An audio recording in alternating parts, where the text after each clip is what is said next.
Hey, they're all working. Cool. Just going live on Facebook and Instagram.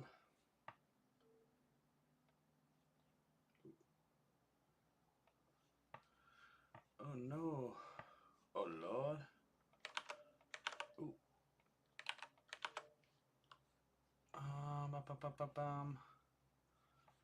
Oh no. Definitely want to edit this before I post. Sometimes I forget, so if I do forget, bear with me, folks, that you're going to get a little extra there. A little more than you bargained for. All right. Cool. Awesome. All right. Pretty sure I'm live. Facebook might be catching up. So, hey, everyone. How's it going? I want to take a minute to start off with a quote. So we had our quote from Robert Collier today. We had a quote from Ralph Waldo Emerson. And then the quote that kind of ties it all together is, great things are not done by impulse, but by a series of small things brought together. And that's Vincent van Gogh. I'm just gonna turn my dryer off real quick. It's beeping, which will distract me. Yeah, sorry about that. I ran my dryer earlier. Oh, you can kind of see the fan in the background. Ran my dryer earlier, and only for a second. So, all right, turning everything off. Should be less distracted now. Anywho, that's the quote for the day. So it's kind of like Van Gogh. It's kind of about doing things in small chunks, and then all together you kind of get the piece by piece. So I was just at the Island Bar, like I've been a few weeks, and the prize is up to $2,800. And I was kind of joking on the way in, just giving good vibes. And I was like, oh, I'll give all you, some friends in the front. I was like, I'll give you guys 50 each if I win. Because I don't plan on buying everyone drinks. I'm not even drinking myself.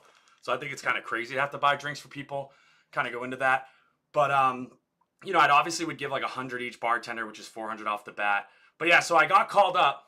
And I go to pick it, whatever. I make it all dramatic. Everyone's like, do you want him to win? They're like, no. And I'm like, yeah, just kind of feeding into it. So I reach into the bag. And sure enough, I pull it out, close my eyes, and just by their reactions, I know I didn't win, which is fine. Maybe karma because I didn't plan on buying people drinks. But so anyways, I walk back to where I was standing just for a moment while I kind of gather my things. I was heading out anyways, have somewhere to be. But these people are like, oh yeah, if I won, I would have bought everyone a drink in the bar. I'm like, that's great. I know that's pretty customary, especially if you're going to stay and drink or you're really regular, you kind of have to. I had no intention. I'm kind of talking to them. I'm like, yeah, but if you bought drinks right now, because there's literally easily 100 people in the bar. I'm like, you'd basically walk out with nothing. He's like, oh, you'd still have $1,000. Still have $1,000. I'm like, yeah, I don't really want to spend $1,000 plus on people that I don't know that really don't care and were going to hate me regardless. So I think it's just funny that he said I had to. I disagree. I think it's the person's choice, right? If they want to be the man and buy everyone a drink, that's certainly cool. I've also heard what you can do, which I kind of told him and he kind of scoffed at me, was you wait a little bit until everyone leaves who's just there for the prize, kind of like I was, the jerks or whatever. But then you buy the people that are actually regulars a drink. And I'd be more down to that. That's kind of where I came to offering the $50 in front. I think as long as you take care of the bartenders, the rest is yours ultimately. So anyways, that's the Island Bar. Now I'm going to an event called Single AF. It's kind of like a Valentine's thing. I'm actually just pumped because I'm going to butcher the name. It's the Jeb Mack Band, I think. They're really good. Their drummer sings. They actually switch between the drummer and the main singer. Will kind of switch places. And I think they're brothers. They look so similar. But yeah, so that's going to be a cool event. Trying to do this a little bit quicker tonight. In general, want to be quicker. So I just have fewer items, only 7, where normally I kind of pack the list. But yeah, it's funny whenever you're a coach or a mentor or you're giving advice like I am on live, you often have a lot of opportunities to walk the walk, right? You get to use your own advice. I think sometimes people are better at giving advice than taking it or using their own, but had some instances of that. I'm trying to think. Well, yeah, I guess for me it was I'm so sensitive to people. If they say oh, you're selfish or you're mean, it really hits me hard, right? And I have some people in my life that are takers and not givers, or there's no reciprocation. And, I think it's unfortunate when we allow ourselves as people pleasers and not people persons. There's a difference between people person and people pleaser, but when we allow ourselves to be walked all over, and then we diminish ourselves, right? So basically the person that I recently blocked and unblocked, they apologized originally and we were kind of cool, and they're just back in the same old thing.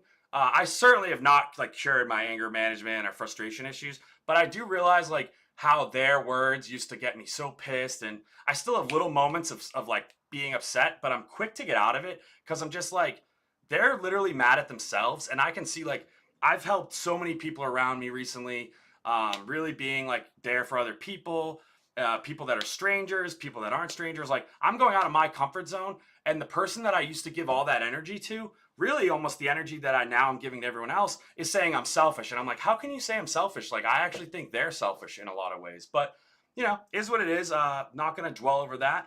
But yeah, so I think it's important when you're like here, you know, sitting in my seat, you're going to get thrown odd things when you're dealing with transformations. You know, you're going to have opportunities to either be a new self or be your old self. And so I'm starting to see ways to be my new self. And yeah, I'm just proud of myself, proud of that. I wish maybe I was a little less mean in the text interactions we had, but ultimately I'm just like, dude, I'm not selfish. You know what I mean? And probably more choice words, just being like, I'm not selfish. But yeah, so anyways, I just posted my stand-up, so you guys can check that out. It's about 7 minutes. Like I say in the stand-up, you know, it's kind of a character I'm creating. So there was this guy, Daniel Butler, who was there, and he's a guy from Wilmington, North Carolina. He came down and really helped me out. He was kind of doing the workshop at Comedy Cabana. Big shout out to them.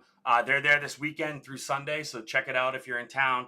But he just like was like, hey, you know, feel free not to do this, but the character I'm seeing is like, it's funny how you have the cards. It's funny that you're kind of shy. Like, you should just rattle off the quick jokes that you have. And like, he's like, make them as short as you can and just keep ripping them. He's like, you might get a laugh and then no laughs. He's like, just go to the next one. You know what I mean? And don't even give too much room for laughs, but just enough, you know? And so that was good advice.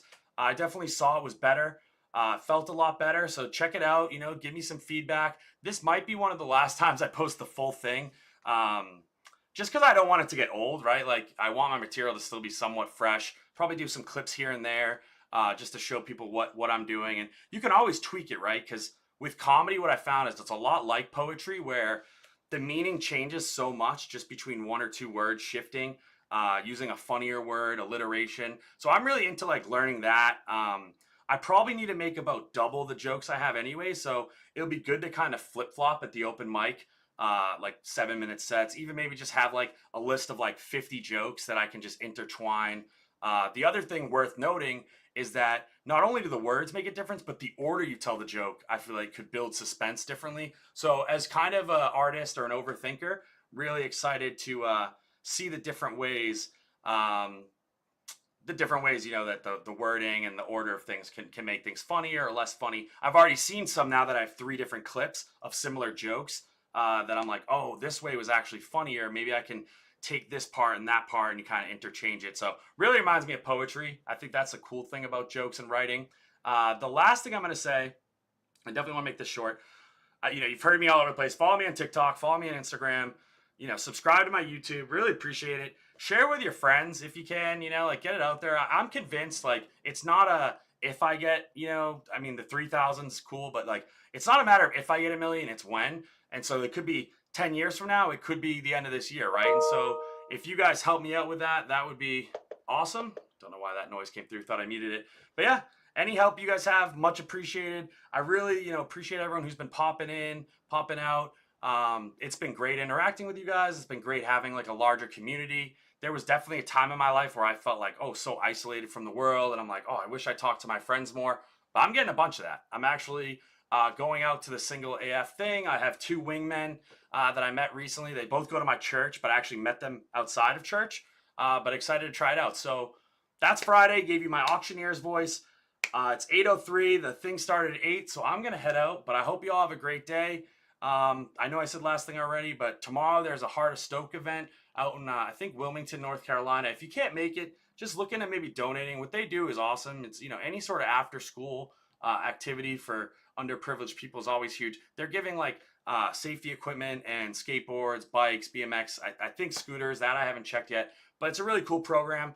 And yeah, I mean, just do what you can. Even if you don't have money to give back. I know me, I don't have a whole lot of money, but you can always give time. I think that's important. Yeah, so thank you all so much. Hope you have a great day, and keep on keeping on.